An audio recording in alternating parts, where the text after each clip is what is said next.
Kawari kala ni siro pesida kuila ngapayaba ba uy de koinga kaya saya yari tawil kam singa o isi ba yaso o lula ni yor koinga pesida kulo makwala pena kaya saya yari tawil kam singa o isi ba yaso usada ko ko ba yaso pesida kulo makwala me ka meno man lo makwala da me kene no ke mo fa kam singa da me kene no so ko mo fa kam singa ma ko foyo usora kala nga kamu fa kami ni vai ka ko ye fia kam singa ora mo ko kai vai ora mo ko kai tapi ako mo kai musa so uma ko fanga makau doko pa masino ako fanga makau doko pa masino ngai kai ayo fa persi da yo pa masino ko nga makai ai ni uma sau de solo até se yo ye la lori vai que anu lo idalo que hambolo ia pile mu lo me ai ele hambo e uma re ola ngi pa ya pa simo o que nga fa melo maku ame que le bueno que no fa pa simo ada so ko mo kai mang mo kai o se ko sa la le ko melo maku la le que lo ka nga me nga le lulo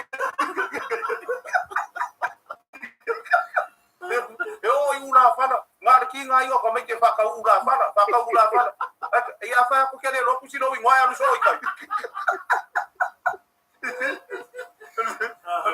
na ka ko ia fa masi ke alu la lo si ku ya lu ngwa si ku yo pide mu wori me ai har ka fa yo lu ma ele mau se pide ya uya mai dia uya kui pa ku ele uma se ka ele mau se ka ko pide pa pide bu anu no le sinalo ole te aurenga e manga ore ni e mai kana au ko kero ka kai le manga o yo tanga fa mai dali abi yo kuri baya mo fa mo kero o kuri baya ngai mo ka ai le ya ru le si yo kuri baya e vai de fa mai ko ele ngalo dua fe mare ko kuri ka ma ro ko ka de mo ba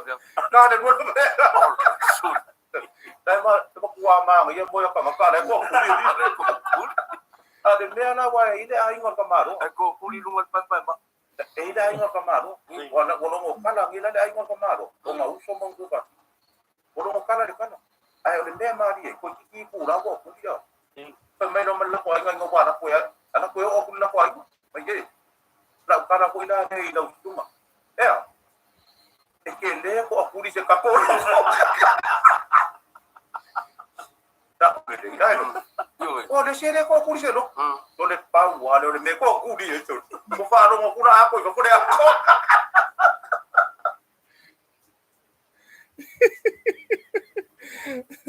ya so fa manuia la ai rosadia la fonga sina chanche tu lo le sofa to le fo lo ba tamai yo asa du miali tongi lo pito fanua soi fo manuia ya ai e vangala ki fo ile fiafie ka ku e vai le mafoti mu ngai samoni oka ke vai ko le mangingo so le awala ki are ba venga ke are mo fa ya ko fo se ka ku e vangala fiaf ai ngo kalo maria kalo sia ya umi vai wa kuila o makala wa ki kolo kupa la o ki fai kupa ma ko fo ile kupa nga lo loko ki munga lolo vai ale mea wa sau nga wa fo wa kumure lua ya le ala e fia ni kupa ia la au kausa unga ku ai ai ko ke alo markim ya le la wo vai le mo kula mo de wila ko ke foi kupa wa ya la koma ya ai fa fetai le tulu fata si mai nei vai ngara fiafi io I vai nga ese le la lolangi o fe la vale tour ke lopelo e mafuta mai ya fa felo ya tu ma lore so fo manuia olo e mafuta mai lunga le YouTube o e mafuta mai lunga le Facebook ya onai awala o so ta inga le foi un tato felo ye masi yo ka ku karakala o hangi mea wa wa mafai foi ona tu fatasia le nei afiafi mai sa mo nei e oi ia ole a mafai foi ona tatu tatanoa ia mama wa se tatu ai ka ko kire fo ia ku e opole alunga e oi fa ma fana le moenga fa ma fana le afu wal mere ye sa fa pe ayori afu fa ma fanga ka ikal mere we wa ka fa ma fanga le afu e oi malo e oi ia a fio mai am tala mai au i tatu tala noanga masan pole vanga mai a kota man fale o samonei a pe ona masan ia fia osta itasi ia wale fo se tatu e vanga po ma ko yo vai yang po o vai le ko vai aso a ko nga fio fingar ben wa makua i wa kuraru le airport ngafi sole wa lo le usa fa ila le airport wa fa alonga wa vai lo kingo ia fa kaulo man mafang vai mo o figi ia ma sa fa yang eloi ole ingo fo i lumo le ole a fo ngi fo lo fo yo fang le a fo chang sa lai on mla va le fo ia sa fa i lo ina ma ko yo ka wa wele ma sa nga fa ka di va ale me le o sa fa ka ki ku wa e malo lo se fo yo ka va wa ka fa lo ma fi so ma ko yo wifi ia le ala wa sa malanga tuan na fifo i maso o fine fa tadi se tasi fo pa angar tato program po se mali i fo i longa ya pole sunga fo ya la pa pol talo malanga mai sini australia ya ono nisi fo yo fo fanga fa ainga yo mo le fo yo lo fa anga i le uso mafuta mai lo ya fenga i le ainga fo yo sana tautonga ya iva ya le ala malanga mai ya la pa pol talo ya au lawa fa muri mai fortina ya iwa mar fa nau i sini australia oi ya mare to atel le atu nu sa fa pe na mo wala va no ana nafi mala valele yo me ale o ka le apu ya wa ka fa pe o le me ore ngi pu ya ka fa ka se ku mangka ka le ipon ka le oi fa fe tai le atu nu sa fa no mo wa va no le so nafi fe lo ai fo i wo ke e ko fu mai fa fu mal mere le mai fa fo in mala valele yo la ke make o fo ko mo se o finge yo o le mea la sa o sa fa tani pe ya se foi lele e se kanga kai foi le kilo e la ko le ka ya u ngo a ke fo ringa le mea la le wo lo le ai la nga sa o le ai la lafi wo ko vai mai wo ko e kui le wo ko le wo ko e kui la mama le le mama ngai wo levanga u le ai ko le o langa le ai onga o so wa inga vai kai mi ngai i fa fika uri ma me ngai o ke va vai o kupu mai le ai la le wa ko fa ma ko vai ko vai mai le wa ko fa ma sa o le mama ka malo ya le la ko fa ma sa o le mama ya la va ai lo la ya la va ai lo la ya la mamulu le mama ai pe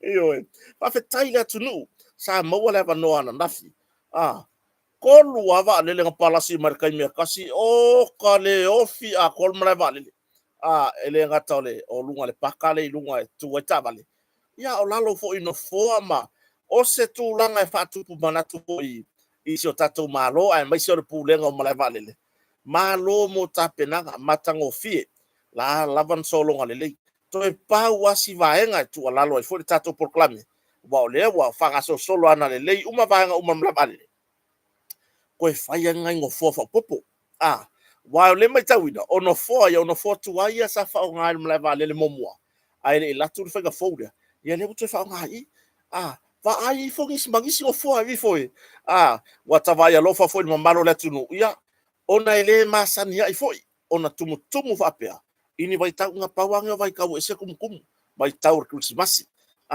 vai tau fia ia o le la le winga o ia fa mtalanga o ka va ai nga fi nai matua wo sa fa i lalo le foloa ia la ma mar foloa la ma male foloa ai la u baitau ile ulu fafo mai ia tati ia nei tatu tata Samoa le ulu fafo mai nai malo mai atu nei tatu matua ma ainga ia na se tu lalo o se fe au fu e fo tu ai fo i mtanga luenga ia o lai le mea uma le tulanga mea uma tanga luenga ia pale male matulanga mle ba lele mai lava ia te la to lo ngaru lue ai ila to lo fa so ina tulanga ka paka ila to na yuso ma to fa fine lo ngaru lue so se tiute to no mle ba lele ma kwa le ya ia na se tu alalo ya na isi no fo popo war no fuanga le fa tani pasese le tule fa tani pasese ya ho fa isi o fuanga ke le ar space yo bola ki ngo fo al faro lo o faung le fa ko ma fang vai ma se wa fing ya le nga ma wai lo nga fi se ava no e sa fo fa ye nga ma mai ngui ngu fang vai le tulanga e ma o fa le fa tu mulia yo e fa fero e fo ina ya li fa missionary ya po na ya li sa tala ina fina ngalo le tua o tama lang il matukale sa le kale se su kristo lo pa yo sanga tai ka vai ku balanga mai na malanga mai ana nafi o mai a mai ngal wenga le tua malo ma ngai on ngal wenga ai umale e fo i mai so le fa talia tu ainga yo ya waka fi waka ke ku fa lo le tumu po ai ya swa fo na fa talai ya ai o le nganga fia ya o mai a mai se le tasina va ngale o le olanga ai pe ona yai yes pe ona yai fo ngal wenga le tua fa misiona ya ola se kum waka fiu ko fo ila la fo talanga waka fa pe waka ya lo pa ka tu ka se si fo le ka ale mero ke vai ku fa ye se fulu wa fe ngal mala ba le nga o ke masalo e se fulu wa fe fo ka fie ya u nga ye yo o fa pe fe la ka ni le ma fa we lu ngole le apliku la u apio fo ringa fe ila ko ngi e fai ma sangi le tau fa le nga ya pa wale apa wale se i la nga mai fo i lugar kumu le se wa leva ngo ka fia fa afu ska a wo ka fia fa ka di se ioi bo leva le winga la kala bo leva ngo fia fa afu bo leva ngo fia fa ngi ma ko tu linga lu ngo or ka pa ka mle vale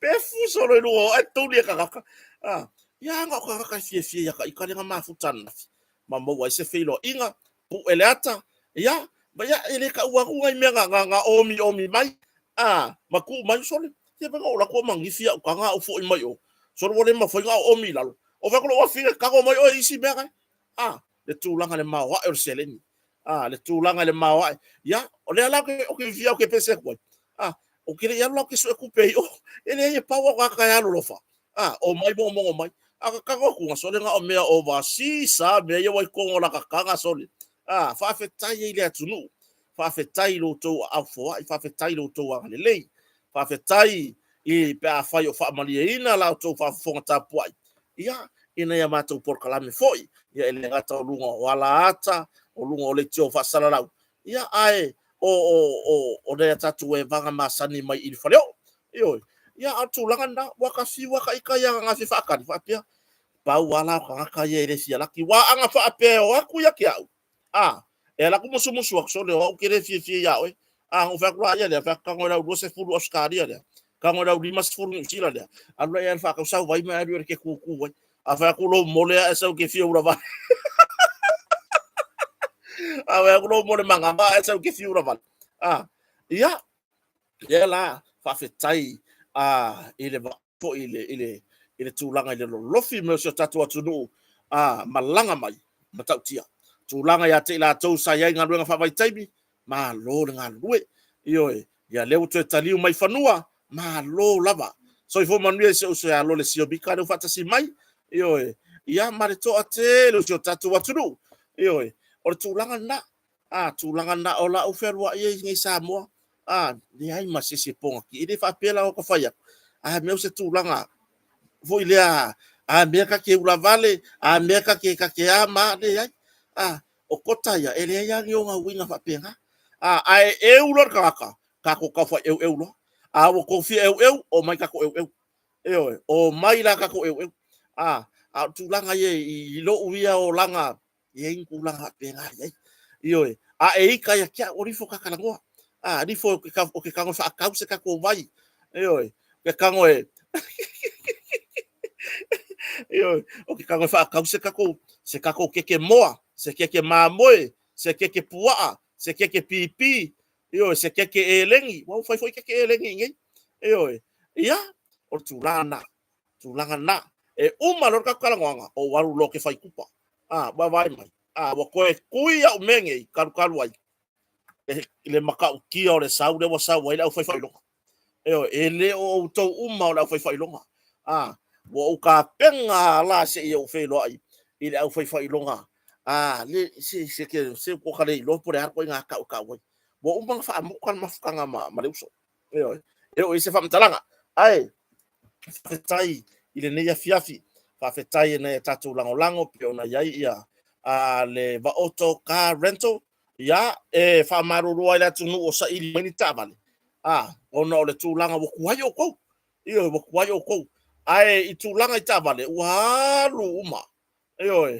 walu uma kulanga i tabale ya se vanga nga la wa bala au mai ai fiki se laki ia ngo fa pe kula ia lai mo wala tabale mo o le tulaga e pe ona iai laulau sua foi na ia company o le Grace Rental pe ona iai ia male lango o le Pacific Finance i sini Australia ai mai se le tatu lango le wa mataraso nei le Aotearoa Fashion pe ona iai ia ilana lango le un foi ontu mai tau au lango foi tatu por la me uma sangi kon kalake luas futa usanga ia le lope loko kota ka sanga fo le wo ma sangi kon kala ke los fu ia male tato company malo sele motonga le fionga alu pe matasila son fartua ya fu maono sufari ia le wa mai le lango tato proclam e fa va lava amen io tulanga ya tato o kama fa nga solonga le sa mai ona fa matan no ngama pe matasila le soluan tenei fa mala malama nisio vaenga e ia ili si swinga la itito tato company mole tau sanga fou pe atu ele so fu maleola ia ai ile nei vai tau o ka la le la u kula o ka mo mori le nga fa fatai ina ia tato bo mapa nga u malava fa fatai so to fine fo ya Anastasia ya Mark Mac 4 ya ai mai se foi ya ole tama talavou matua toina malo lo manu malo ya tuilo ma tanu pe ona futa mai foi lunga tato por kalame yo so tamama tua ya iona keti ya o so uso tu ofe ya mateilinga pasi masiona fale tua mafuta mai yuta le ayo le karisi Yesu Kristo la pa yo so katai ya i America malo tele ya mare to tele so tatu tunu so lo avel mo tonga ma company fa tua ina e mafai ona fai la opa tulanga e tato lau piriaki ya bole se mea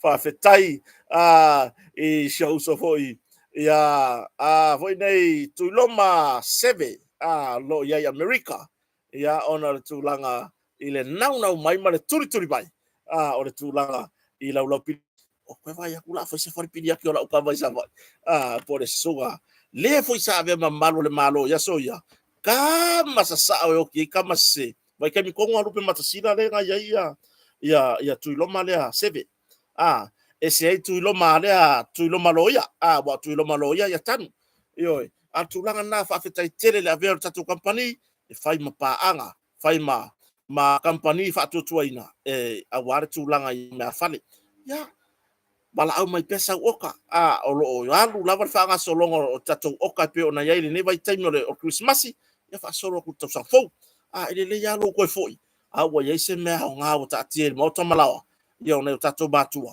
ya mana tua i pe lo malanga mai Samoa yo sa fa ka se pusa lava sa fa ka se fe ko inga ale lo makua mar ko inga pe lo makua mar ko inga pe ko inga mar lo makua le me kas sa fa ka se la ai sa fa kause moenga e to fa ilunga fa ngo fie fo ya te la to lo tausia ya ma se moenga fa ma ya wa ya na yo tatu matua tausi ya matulanga fa tal malo ya fa tai la to no le wa mai ona fa mai la to bookings ile tatu fa tal malo ya tatu tartala no tatu fa nga solo wa ni vaenga ora ma fa ona tatu tartala fo ni fiafi ya e tari tunu lava o le tatou fa'asoa e fai fa'atasi kalakalangoa mai ae lo kakalangoa ae ko mo ia Leana ele fono al parlemene ya fono fai ufo ni ta sanga pi ona masania ya tu mahanga al parlemene ona mera le ngo mai kawa ya vai ila kala mbongi ya o auya o ke mai kawa ya uya la unga al mako ku malo yo o auya o ke mai kawa ya uya la unga al mako ku malo pe HRPP pe fast o ke mai kawa mai ya kasi ka de fa fareka o ke fa longo ya la ku la unga kasi dal la fo le mako ku malo wa de fa mako fareka kasi dal mako fareka por fareka o mercado fai si pelo ele se mercado se fai si pelo ua makwa over de pelo fai la la unga fai la na sau no tono parlemene fa pe mai fa fetai le fai nga malo ile tu langa fa so ta mau ainga upunga ka kala maisi yang fa fe kai e winga le fai nga malo ai sau runga ila fia na ilunga le si por kalame ai va ile fai nga ole ale ko nga mele ka ole la ko nga pelo wan mele ya fai nga ya uya le mea fo ngi bon pelo fa ali ini ya ubo kwa pasi ko ai fai nga fo se po kiki ele ya e siringa ku ke wona ilo se bia ya ko nga ka fa pe ngai ko nga fai pule fa pe ngai o le fale aka ele ka rie lo fale aka ko nga fai pule e pelo le fa mai perinka la bomoi vai perinka o ko bomoi o ko bomoi nga wakare ko ru ga ya ko or ni fa ko ake le fa ko bi vingi angu fenge o le la fa ya ko la ofisi awa o le nga fa fo fonga le atunu u le la unga fa le sa o ya mana tu le ba ai pasi ma o perinka pasi masion fartu ya koko fai se malo long wa level po inga ya ko ayo mai va nga yo mana tu le ma ke mafuka mau mai langi mai ya o le fa ya ku kala la mori wilai uma walo so ska ko kupai ai fai ska ko fai ai la fa la kwala o nga ko nga fai pure fa pengi fa le ata numero tolu baka ko mo fa le aka e ka ke ma fai ko ya mai ko nga fai pure ngai ile pa lo ko lo lo ku ainga nge fa folinga re upu moni na e fa folinga sau lumole i sa fa inga matai eser kala ka kala ai alu ikua wa esel me mumu mai kua esel me la mumu mai kua o le ala lengo le ko nga fai pule i la uva ai o le makua ile le sa o ya chonaira or ko nga menga oye wa pasi ko pepelo wa makua i pasi ko male ola pepelo ola ka fa alaka yo la fa fea ora fa fea nga rue e vi ile fa nga malo ko kongu o le pale mene o le fia kai me alo i lunga o le kio le au vale ie o le ale mele fa leanga sole o kere loa pra mela amisi ela ka kongi ko inga ka fa pe mo ia o kere loa pra mela amisi ela ka kongi pela e wa ka ko inga pe o tanu pela e wa le anga la ka ai pe o mana tulelei pela e wa fa ka fa le kongu loka laka kilo se ka kuisa ka makio ka pe o ila muku mela le o kere lo pra mela le amisi o ke le loa plan mela le misi la ka kongi ko inga ka fa pengi ku inga ka pepelo ngai le pe ka wa ka aviri se le la lolang le o la ka fa pili le o la ka fa mo le o la ka fa mo le o la ka fa se usa de wa inseki uma mea se vai le malu le so malio upu nga fai ko ngol parmene the same day ai sau ngal pokala bele au vale sau ngal pokala mele au malaya sau ki kaka ongo le loko wa peyo se ki kaka wa ka ko fa longo la ki kaka ongo le loko wa peyo se ki kaka portalo Yo, mama ini kwa nga mau na mga ba fa nga comments ba ba lele ba okay. Ya mama mai mo fe lafi me di mo kamalo Yo, kulangan ka. Kala kau fa se. Yo. Iga ka fa ina ko makio ka ba ba le ka ba. Yo. Le winga la kala. O ku ai nga fa pulenge. Fale ka ngumer kolu ele ko mga omia. La le mela mako lango ai I fai pure lele e kolu ia ai ole ase ka ko fale ka mai ka ko aver ka ko lango fai nga malo I leisi pa lo kalelu mga ingelu olo le ufak sa wa fiul mako ngui o kwela ko makai ai e yei longa e yei longa le la ka ua ko le fia fili le ufa musuai me lo quero que makai o que le mga fa kasinga suafa ka o ainga wala valo ngole mau e la lafo mama yai le leanga o uma ya fa le kong au mai uma yai me ang kupu me le kupu me fa ko aku kupu le langi me fa ko aku kupu pe uma fa masinga le akua la lafo mama yai le ngole mau mo mau olo usau le fakasinga ise suafa ka ua ya fatulo wai na yuso ma I olo ngadu nga fa fasalau wa fa ina I masuafa na ola to ainga o nga fo ye fanga ngau mai au ko fa le anga ya wa leva ona pale na inita mali I sofa matai ye kai pe la mai ya ye to fa vai malaya asiata fa ma talo fa le mo ko fa fangu ngwa mangwele sofa le wa ku pidi akia amon mawola ai fa sanga mai yo maya so mo manuia yo so fo manuia so antia so faima ya manuele le wo ko fa kasi mai o mele mo o maluru le po mo ko ngofo lu wa le wa ku le fa ili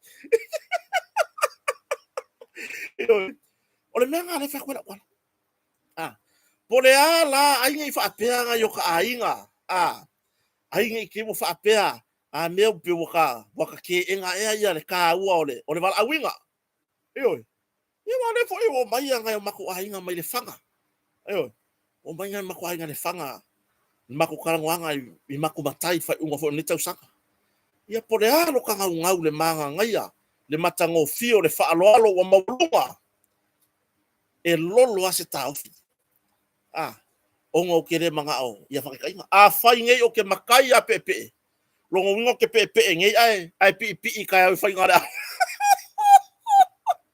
longo wingo pepe ngei e whai e pepe ai o kai au whai ngā mai ngare ale raiku misi a mare pepe ai pi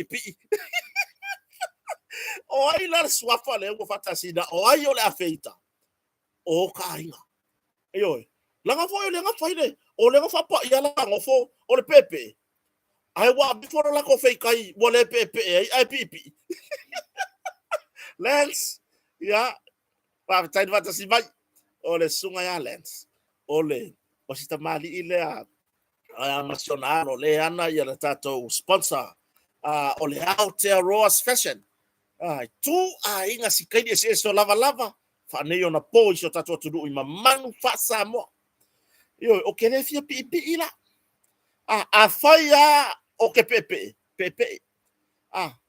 ai awanga I umanga nga fayo ka nga fai uma le sikala lo ka pepe ai fale anga mai kai kai kula o sa wer pipi nga ore fia o lima ka kan mako ai nga kai kai o le belia malili se yo uri kaya le mai le vala awina le atua o ke fai mo mele o le vala awina le aku iyo o ke fai ngone mele ya ele tau failo na yuso fo I lunga nga fa fasala la no la ko fa leo mai le tu langa le ya pe so tamaya ya feta matalasi e to fa le vai malaya asiata tu la e pa fa fetai yo ya so ya manatu le lei yo ya manaita mali uma lo tato ngarue o la ko le fa mai pe o se fa manjanga fai la o se fa manguyanga ya fa mole na yo ainga o ke enga ona o se situlanga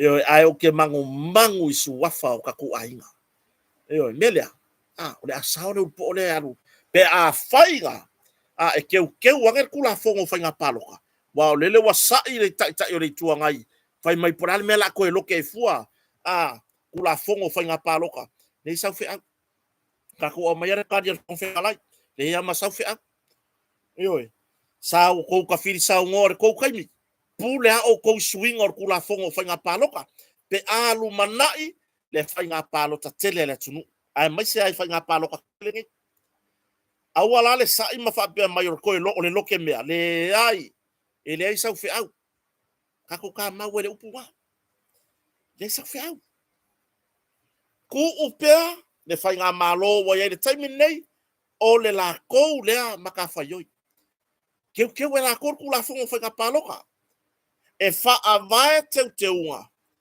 mai ni fa fi kauri o le paloka lo kas oi kai pe o se fulu pasenge le se fulu pasenge fa avale valea tusi ma se tasio pai ko kan ku la kan so ya o le mangai ya yo le fina ngalo se tasi fo yo tatu watunu le sa comment na kan wa so ya e kau ke lo ke a ko fulu pasenge ai fa mai lo fina ngalo bole la va mai la tunu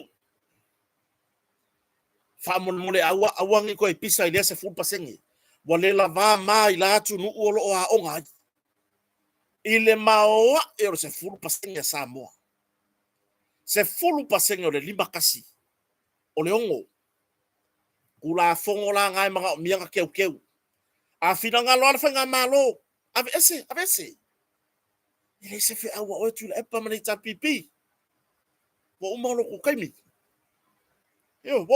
kaimi o le ko mea fo ile sa fai le sa ka mafai ye e fa ale nga inga le anga va o nisio tamari o le tunu e tau va mai i fanga palota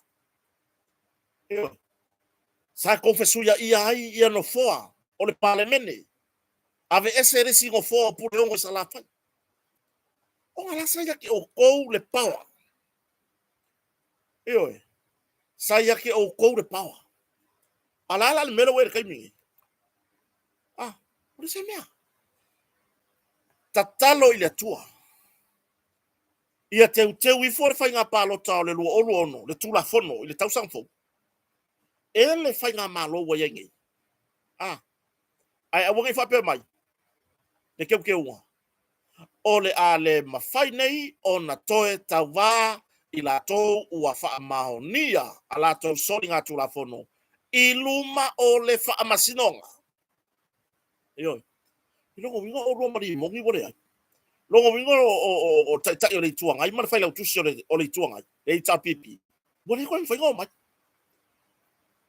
fisili wale ko mai bole ia ni so le kumalo ba o kumalo nge ile ba karongo tu lo la ba si ma ko ngu i kele o la le awanga va ala mela mai ya ka ese mai ko run mai o la le awanga va yo fau masaloi tanga va vai tele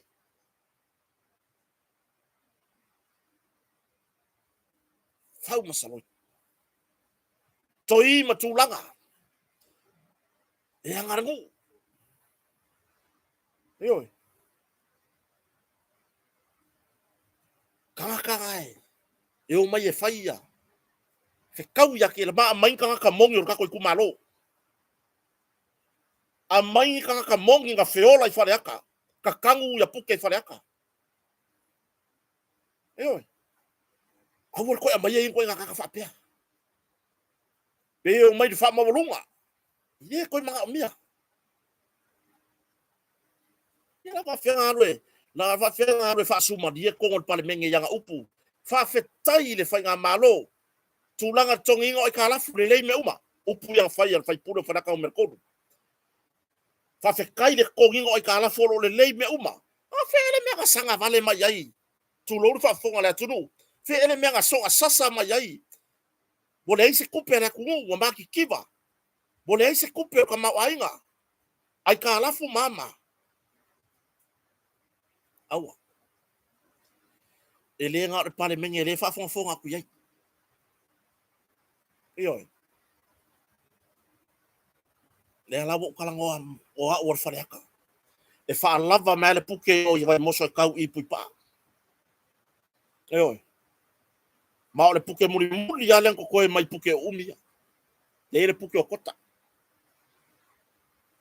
a o le sau o oe fai o lo fa ma lo a pe o se mea wa fai a pe o se mea lo ainga le no fo le tu malo le ai la u kuala lo le ai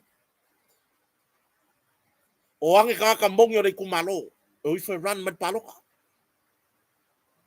yo le ko ingi ka ko part time me ko ma mia yo le ko ingi ka ko part time po ngai le ai o i fo ka full time e full plat i fa mai mongi le lofa ai lo i fo ia ka nga su o la bango ko kong ai le ai se lofa wa nga le aru e fa i lo nga ka ma pese mai lo nga ka mai le ale me lai ko la ka mai fa lu mai nga e fa lu mai nga e va ai mar fa ngo awai o le pese le nga pese ko on pale bengele la il fono le mai ane o le makwa ka fa valea i la wai o le makwa i kau fa valea i la vai oi walu vivi i le malo ale mele nga fai mai lungo le kio la malaya le kio le ngari le singi e fa sa sanga ku sipa ia ai le muri ai e fa sa sanga le afio pa ia le atua i kaimi umo por kalame vi inga le atua e kaka mai a o kua aku le vi inga le atua mala afio pa ia le atua e mumu sai e mumu sai e kafu mai mole po muri asa e kafu mai mole kongo asa kalo fai ya show YouTube malo pelo faleta sa ili se yang va sa ili se lo famoni sa ili se es vavali fa tasi matangata vavali fa kasi lalo e lo sa vali lalo lengi se mai ore ko inga fai pule fa pea e fa mo lunga e fa walunga i lo wa fare aka o ke le karia o ke le koe karia o ke le koe manga wai e fai masui o tato i tu malo i le fai ngā pālota o lumanai ia uma mai langa la unga le vi inga le malo fa fatai tongino ai talafu fa fatai le ama ai sausa mala kuirunga i le kio la fai degree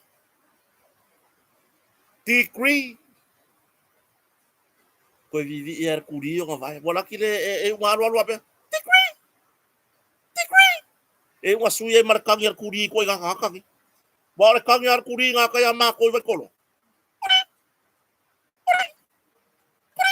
wala me ga nga fai ngol ko ar kuri ma ko vivi kuri ba fa no ko la ka ar kuri kaya ele ela se kai me walo la ape mau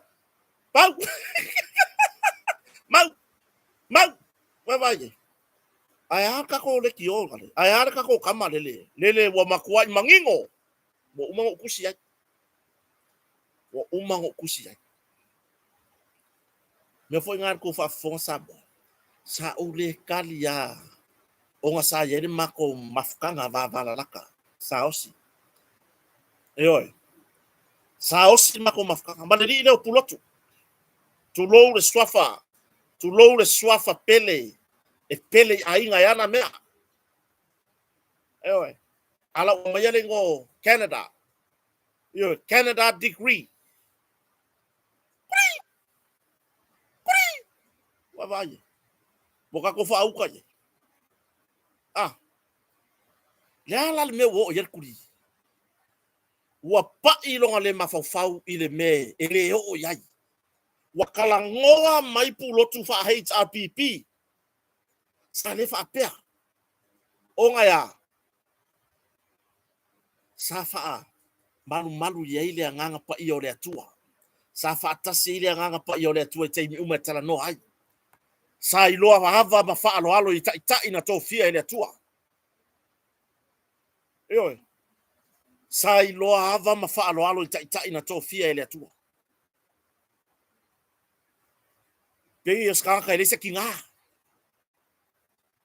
yo pe o se ka ile se kinga pele iyo olo ka kinga ise a onga mawalunga pe ngaka lefte ile form 1 form 2 ilaka e mawalunga ile langi le fa ilonga ka kia mga ia ile tu pautina olea ala ngoka o ile ngalo langi ni aya le sawa o le ka le sawa o le se fai ai o le ilo hava wa se kia wa e faseinga nga bai le fa sa mo ki ngo wa e ula laisa mo fa penga ile ko kala o le aisa ele mafainga ko e sa o se kau kala sisi wanga o mea fa seinga le kau kala maya la uru popo pala ai no wala por kala me le wa sa we mo oi le wa sa we mo Baila o ke wo fa le o se si po o lo malo uru la pe fa yo mena wo mo moku ka mafkanga kangaka wo mo moku le wo mo kusia o ke le popole fo i sau fa makalanga e fa ia kia o ke le kia o nga wa masangi fo i mau le o langa lea o le kali pulu a o kua ko sau fa makalanga e fa ia kia ya o ke le kau kala e se fa mawalunga pe langa wa e soli le kapura e sa o e kau kala ile alor kupufia ile alor fa muinga ma ko ke kausi ai yo langa ka mai kai pale mie fa singoi mbako ele ile pea yo mbako ele fariaka meanga elinga le avar fariaka u mera kolu yai langa ile o se fariaka nga kele la ngonga e fa van valea meanga elinga le hava langa ile o se kamal ele kau iswafa ele kau ele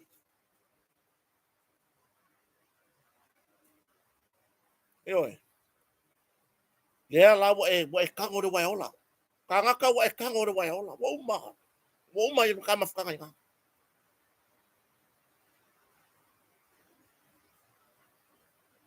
wo ma ya la kau langi lo degree ma e koi vivi i oe ma e koi faya vi inga o makua ye wo faya a fa kulanga lo degree nga le ngangu na me ka o me nga me o degree na me ko ke pese nga me o degree ma e fa akusa le kulanga o le fai nga malo vai e pese le tapipi pese le HRPP nga pese le makanga nga wo mai fai nga malo fo e va lea tulo e valea e le iloa faise malo. Le ua e pese mai ai. Le mae atu lou le fionga sa whapiko. Tu lou le alo le whamuina. Whamai e le mae a se haonga ma. Me whunga ringa whaapera whai pia pale whai pule. Sole, o Samoa. O Samoa. Banga yalo ngukul karepe.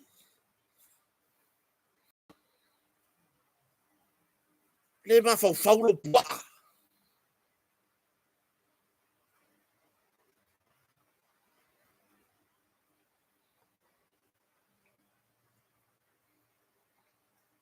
Kire ma fau. Oi. Oi kire ma fau ka ke parmia.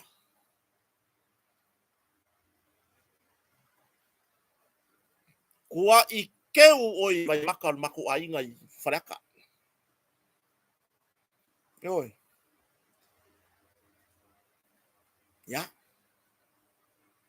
Au kire ma fau. E o solo a mai runga. A mai runga kuskusinga son kaloke melo piko I kua. Mai oso fai mai o son kaloke. Fau muinga le tua. Se vai e lo valea. Fea utikri. O oe le uri. O le mea sao ngaya oe. Ele se tikri. O le uli. Le mea ngaya ki oe. Le so faku. Le so fai ai. Le ai so faku. Le so fai ai. Le kio a vala lo uru. Le kio a lamu lo nguku. Morkangaka wa mahalaya. Wa maka lamu. Nga kere I loa pisi mai me ai fafo I. Pisi mai faua. Ko a solo. Kali mai kia. O kere koe kali ya koe. Po o le a sau kali mai ya kia. Kagaka o kere koe kali ya koe. Ya. Yoi. Nga.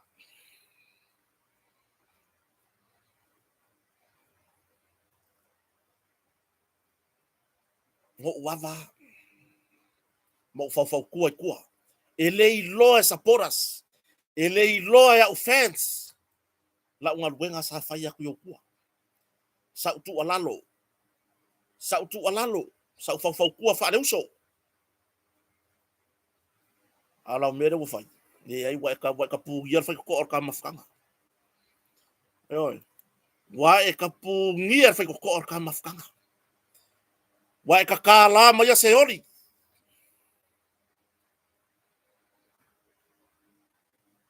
Oi. So ikire ma fau. E kala I au tikri. Kala I au fai longa. Ngai sa ngai kuri o fa singo ngai. Ngai kuku ngai pe o me ngoi ka fa singo nga. Oi ka mo apa ki oi. Karkarango aku. Lea. Kakalang kuku makikiro ki oi ma walo faku ma. Kake manga ku mai o lunga. Ini fa pena ku mai lunga se me mo lunga ke ka pa u lalo ka susulu. Kema lifi mai lunga le fina ngalo le tulu. Ape kai. Wale ai se mea. Wa fa se inga oi. Ai ongo re kupe.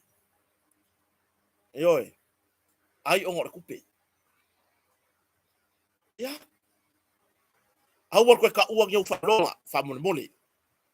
Awar ko ka uang yo fa ka valea mai la fa longa. La fai tikri, la fai o ango isi fai longa manatu lele.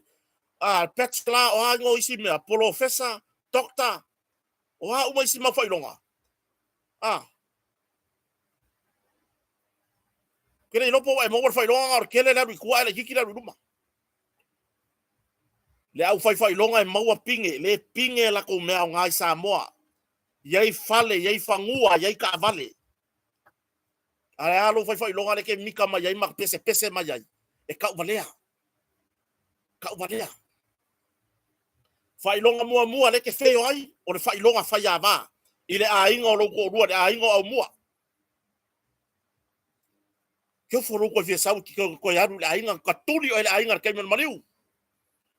kala kua nganga o mua ya au. Ele koe mangao ya oe. Mea fui langa e linga o ka fiofi ale mele leo ke iloingi. Langa longo nye ke pure ro wola. O lo wa lofa ya ke oe leo ke ka fiofi ai. Wa longo winga nganga o fayaku ale mele a maya ulu kwa upe uma. Fa upu. Maya ulu ka upe uma. Eoe, ku ye matuta apa fali mai. Maya ulu ka upe uma pusa apa. Maka ngā. Loka laku se ai kakere fio o yai. Loka laku se ai ngosoko o lua. E turi ka ika se ai ngosoko o lua. Ele manga o ya ka ika. Faali mangi winga turi e ka ika. E a mea lau makiva. E a mea lau mawalalo ya ko ke fai mai ai. E sapo ilunga a inga o ka iko o lua. Ongo lea. Ele ole oa, ele ole akamai. A ole kaukua. Eoe. Ele ole oa, ele ole akamai. A ole kaukua. Ele ole poko e ngangu. Ele ole tikeri. Ele ole laufali. Po le li. Po le alava ko inga whailonga. A ole iloa ava. Iloa kaukala. Eoe.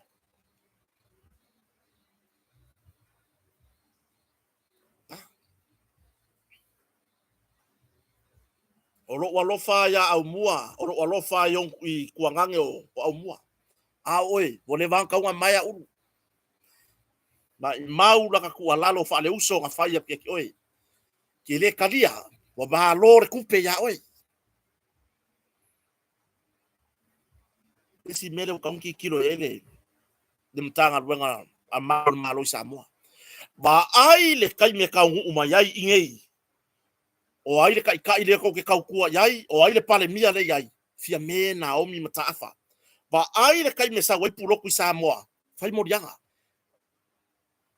I kou whapea fo i se ilonga whauru se kangi a fia me. He ai. Kako pui pui. I kako kai kai. Yo. Kako pui pui kako kai kai whawhea. Mai kai me ko sau i Samoa loka. Ave lia. Upu whaaluma luma. I le tai o le malo. Oh yeah. Upu whaaluma luma i tai o le malo.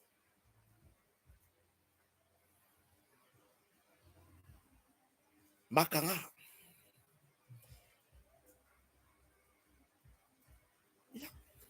O ngā. Wa lava i sa uwhapkalanga ia karaka. E ka kala lau kali.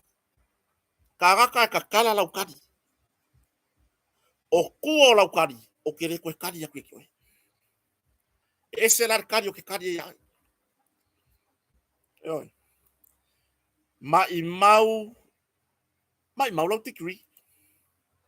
Mai mau lau tikeli. Ia pe mai mau lau kalali, po le harka unga. Oi. Mai mau penga isa ka avale ngi ki sau mai ferua ai. Ngai lolo wale fa valea solo ka vale isi kangaka. Mai mau penga iso fale. So fangua ke sau e ngofo ngai. Ya. Ora nga. Yo, ora nga. Wa e o le me le kaunga o yai. Wa e o le sikulanga sale ka kaunga o yai. Ia e o solo e lango mai a son kaloke. Yo son kaloke ia. E amaka mai a yonga makuar pala ai. Ia o fia nga fai mai se. Fa pe o se kai mo ka fe kau ia son kaloke fa ali mai yonga foringa. E pala ai. Ia la va fenga e before mai ka pala ai e pui pui o foringa. Mai le kau yo se me malo. Fa ia son kaloke ali fo la fa va ai o foringa. Lua mata upu tau fa masnonga le nei fa ia son fa masnonga fa tu malo atangi ai. O vaenga nei sa mai tawina fa masnonga. o le tala vou o ila tou a li matabaitai a afia i sauanga tau feusainga se tulo e a afia ai le tais fulu fata usanga o li ma te neti tais fulu wata usanga ole maenga i fia fa o ese fa mtalanga i tala noanga fa msimo ole fionga ya pula amperosa ole kulanga le mafua anga mengi ole leo le aonga le mafua anga mengi ole leo le aonga Oi. Leanga wa afia tala vo wa afia la iki. Se va ai se fulu fata usanga o tamaiti. Ai se fulu lua ta usanga o teneti. Lua fa blava SS. Lua mata upu SS. Oi. Talo fai. Ile afianga wa yai. Mafua mai le leo ngia onga. Oi. Mafua mai le leo ngia onga. Mafua mai e te autou matua e fatamala.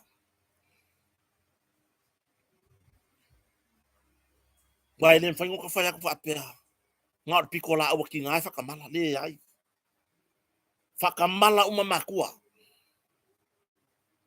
Le ma whainga o whai aku. I le tūlanga lea a mea ngā ki ngai whakamala pe ngā kama. E whakamala uma matua.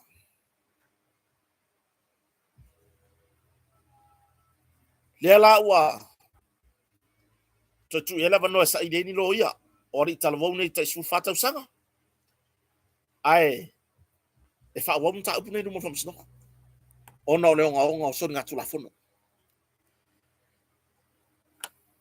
Se lau fast furuafe le mea lofa na foa i le kare si Jesu Kristo lo pa i oase ngatai mole fale mai i to sigi mole fale leia o aunanga matulanga i tau tong fitinga o loa ponifo se lau fast furuafe le foa i le kare si Jesu Kristo lo pa i oase ngatai lea sa whapea o na saunoai na fiongan min star ya la pa o maria nge ya be besi solo le la lolangi a o nge o pa orsa mala avala si tu lo la fiongan min star so fo malo loi yo le nge ya ka ko ke fe vesi ya solo a nge ya pa o orsa mala mi ska so fo malo loi ngamalang si yo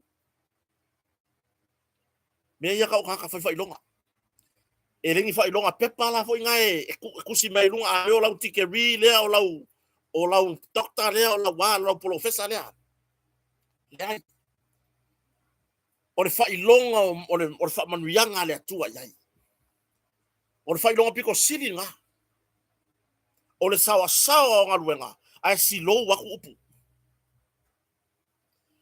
a le mele ngā mikai o le tikeri mikai o le professor o resi kai o resi pākire ngā iai wanga o le waki ngā karinga le lau so o mai wanga professor. Anga mawhainga malo o marpaloka. E le i fina ngalo i aile atua. E i loa ile atua. E whaoa e longa haka mai. Le mea lai fina ngalo i aile atua. Wa anga sao mai kokongu. Ngā ke le koe ka lia lawa i longa mawofau. Se musu musunga le nganga pa i o le akua. A o le a whai anga ia feo iai. A le awa. Le o fofola mai ai mamea. Le awa saurunga o le ki o ma mea ia nga whasara launga. Pe o ka vai mon maa ka avar solo. E o se pala e pipi ai. Ka penga whainga paloka o i. O mai whainga paloka o ka avale o. Le ar mea o pipi ai. Le ma whainga koe kau vai kong se furu kau sanga. E oi. Se ka ko fau kai mo meu ma ka vale. E a fai ngā lau vale sa ko fai mai ai. Lele. Le le pa or sa mala. Lata ile fase lau i vas furu afe. Sa toi fa le le ai. Ma fausi ai le fale mai la manu. So i fu malo loina. E oi. Lata ile fase lau varu suli mafe. Sa toi fa le ai. Le fale mai po tasi fleri. le sa mala le avala se pa o le o pa o sa mala yo to fa le ya le fa mama toto ma le ofisa su toto i le fa le mai tele mo totoa to u yai ma au nanga o ta vale fo to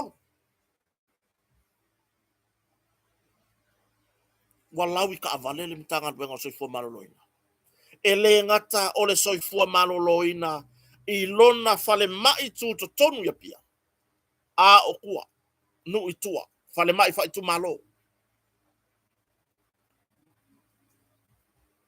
yo lan mega le o la observa kusi mai me ngai ma fa ma yo i ole le mai me ngai ayo ingi mai fa mkalanga al minister soifua maloloina le lava la ufenga ruenga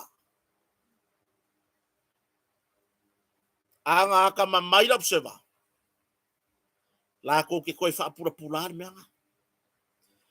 nga o va la sia mal malamba le fenga la saunanga le ko fa pula le fionga minsta le sala lawa e mix kamo mole ola ka kalaiki ola fi poko observa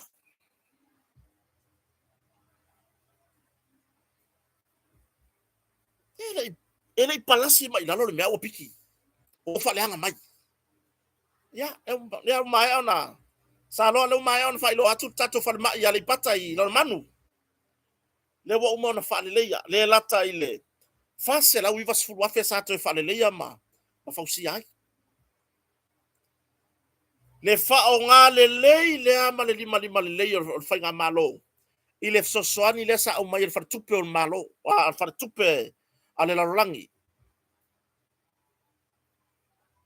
e to ya tia e mai ele tai merkoviti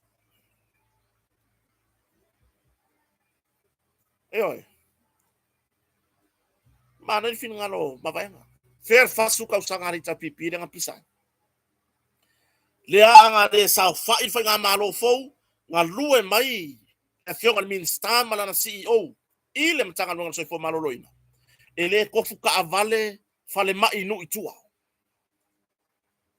ele se kala bang yai ele o vi inga mo min sta ai ole me ole kupu ma wa mako va ai yai e me ye o ko observa ai ngani o fa leanga ngani o ingi mai le me e fa leanga ai a fio ngal min sta le wo umang fa leanga na fio ngal min sta ngal wenga ya olo le wo ko li liwi fo e se la le min skanga wo e ko fa leanga vai se kusikala ke wo po e valasi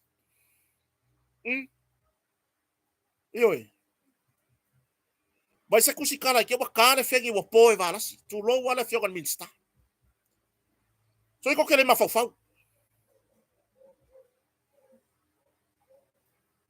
o pauan me ko kusi benga le oe e so masei ngang le oe va ai masai ya fionga min sta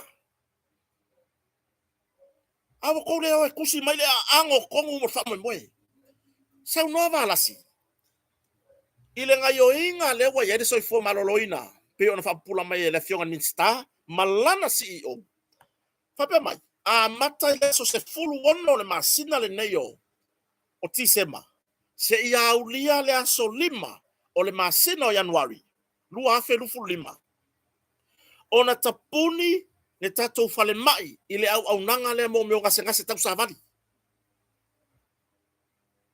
mai le valu ile afiafi se ia ulia le valu o le tae au le aso so ai aka kala mo me fa blan fa fosei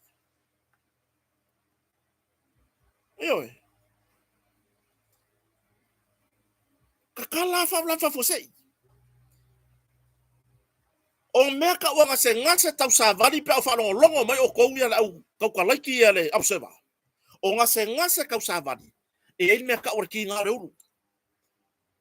Ngase fo ie. Le kele ngā osore po ia. Whamai e wa fiva. Ave whalmai. Ke ai.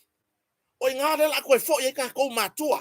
Ko exercise lo i loa whaki ngāmo lo i loa whakama. A bifore solo susu e fusi e vai ia whalo mai lalo le mumu. Ia makuami miki mai le solo ga ilalo le fiba tali la fionga min sta Olo o lava le au whenga ruenga. Ai, mo o fwere taimi iau. Wa makanga whai malo longa, ngai kaka whenga ruenga. A o laika kala le vaenga mo whaavlai whafosei, emergency. Eoi. A o ngase tau sa vali. Kai pei o le oso le sela o koi inga le po. A worse law. Pal au le ambulance. O ngai kamanga. E waku wa. Fai le pamor ko inga fai langa masi inga. Moer ko inga yal fale. Instead of avel falba. Yo mako fo ka ko. Bore ilo fo inga fo mai malolo. Siapa ngone le se malolo ngai fo mai se fa solo ngai laku. Malolo le si. Ai to tatala I au nanga masani. Mai ile asolima. O le masina fo Januari. O le ala le sifa mamla manga ko ke manga o yo ko le ala seba. Le ko ko la kia. Wa ko la ki kele. Awo ko lo fai mon loko le hanga. Seba ya kia o makua o ke le loko le hanga. A seba le ko gingi. Awo ko lengi se ful pasenge ko loko le hanga. Eoi. Le tu le fa pe mai. Tu sama New Zealand, tu sama Australia. Ya mga ko, ba yo ka soi fua fo ingai fo mai. Ai fa fetai. E lo fa pia man min sta man CEO. Ka pungi fa solo akor fa le mai le ko yengi mai yo aku le ai. E ke lo ale mai wo o le mo le ku mo langa fa le ko le me ka le emergency punga fa le mai. Yo. Amol mo fiva, mal mo kar kar. Pie kale fa, wa ele me ka o kale fa pu. Ele va pela au solo kale fa pu ke ele wa ave mo fa le mai le ai. O sa ino kare fa pu o ka o ele pu. Eoi. Esa o to la fo. Ese ser fa ya gale con el ya la busca. Eoi. So ya ia ko ke o va ai masei. Eoi. Pai ko ke le o kusi mai ngai ngar wenga le leia so fo maloloina. Ka langa o fale mai au ili mai ya seleni na alu ai. O fenga au mai ai. Yo me nga le fai ngoi mi ska, me nga fai kopi ko ku. O le mo ko aku fai kopi ko ku skala mai ai. Se observa se kurei mai duman mea. Kurei mai duman mea. A maua sa wa bango ke fai nganu wenga ko newspaper. E lo apo ila mo. Eoi. A sa sile nga mai o ke kusia ko kala. A nga ko wo ko ke feo ai ma ko ifo sangi ko kongi. Eoi. E sa fi nga lo la tunu. Lesi ka maloa. Eoi. E fiuro ya ukanga o ku fa finge. O la ika il fa finge. Ma ke anu fa ka o so le mai. Ake ale fa ka vini fa le mai. Fa ka abe fa le mai. Ayo o ku yo. O ko ma no si. O le hale fala au. O le fa finge. O le ko alua. Se boka ko vai de mano lo so fa finge le mero wei. E pasi ko ma le pedato. E pasi ko ma le peno. E pasi ko ma le metal ma lo so fa finge le mero wei. Ngai lo le fala au.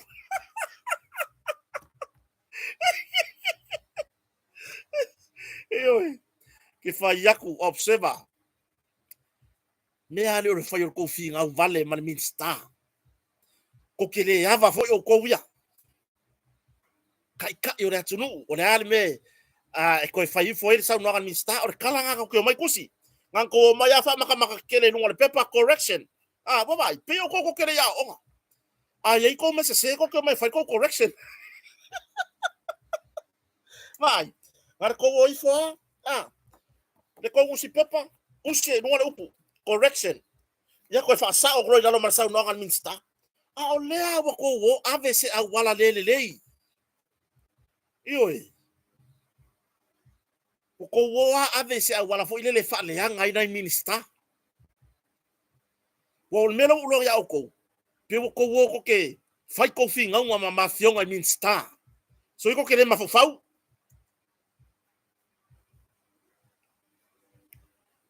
Ah, ko ke mama kusi correction ni ngol pepa. Correction? Ah. Faru no man fasaonga. Pe o ko foi so no muringa waringa sa o man ngi disi kanyo wa ngari. Sa o man ngi disi ai mo ngari. Tik rio o ka ngaka le sa tik ri. Ewe. Ia. Ortulanga na. Si so ye ko ke fa penga. Wa pei foi le o ko feola isia ku o le lalo langi ma ko me ye fai. Ioi. Se peia o le ao le mako kilo ku le ko me ngai fai. Bo ko le muri kai la me ko ke le pei o tu stala ma tu tua ye. Ioi, la me ko kia ka ke muso e o ngoloka mangu i o lato tamari anga fatu stala ma lato wala ata. A le si la fiela o mako kuia ka ka yo ke kala ngwa kwa. E me ko ke le pei o la ku skala ma ku kuia e saude li poki ka ke fa longo aku oka. Ioi. Pe wa ave ka ikaile. Il fa ko anga e kenga le li poki. Ioi. Le au mainga mo moli. Ala me au ko refai. Sole nganga ele uma lele u kala fai kawa ngum ya vai ngukinga. Yang kole no le po fela ave ya. So ya ele ko fia nguki pepa la ku. Ele ko fia nguki pepa la tunu. Observa. Ele ko fia nguki pepa la tunu. So ya ko ke fa pinga se o ye ku si le kala. Ele a wo or kai me fa manga ko ele fa nga o mo pepe fo. So ye ko ki ola fa maurunga, le au fai tikeri. Le li fai tikeri le so ye ki ola fa maurunga. Ma fau le au wala nga sa wele li fa ola ile la rolangi. Ele isa se tikeri. Vai le polo fesa la le kala ngo so mai runga le ki o singi. So ia. Le au popo pala ai. So ia. So ia le ola fa maurunga. Wa ngalo ya ke o kou le awala nga sau wai le li faola le lalolangi. Eoi. Nga ui mai le tina o Maria. Eoi. Ma fau ka mai kai pare mia. Ese le loko mawalalo. Eoi. E mawalalo a longa loko. Po le ari ki kele aku. Isi kai mi garo va pesoni. Le lo makua foi ngei soni.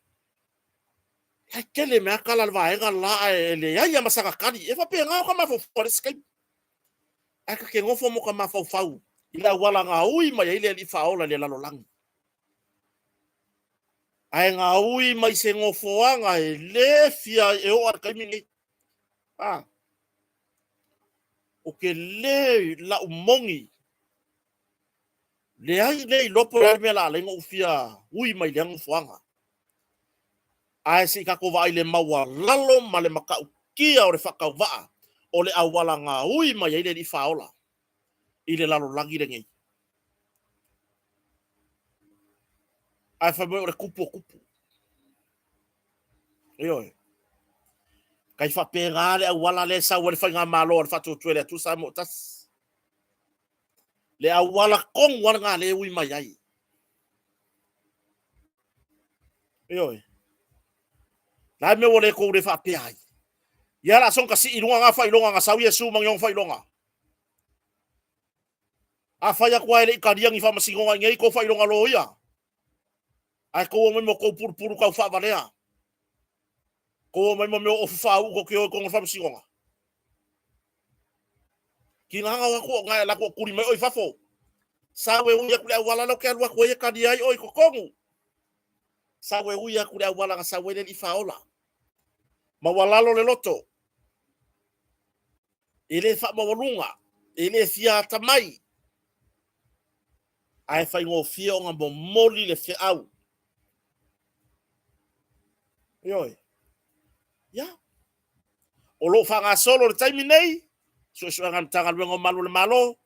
Ile La vera yo tavale le fionga le sui fonga fetalai. Ioi. Ia pole deputy speaker. O parlemene o Samoa. Le sa fa pronto lai mai le asolua. Ia. Le fu mo lai ku ka wanga mo rianga fa le sui fonga fetalai. Ka kia nga wenga oi. La fanga solo nga wenga tanga ngo malo malo. Ioi. La fanga solo. O e vai foi se si o so mai foi o fai ko kai siri. Bo kang fa ma vai. Di ai. Ka ko aru ro kari fong kalai le sau fe au. Le sau fe au. Se yo over kai mi ko ku mai por esi lua se lau, fa se lau ka usanga lumangai. Yang ko fa ora foi ko upunga or fa ma vai mai. Or fa ma vai mai. Fai so nga upu makanga. Fai so nga upu regi fa va. Oi. Ta upu burburi.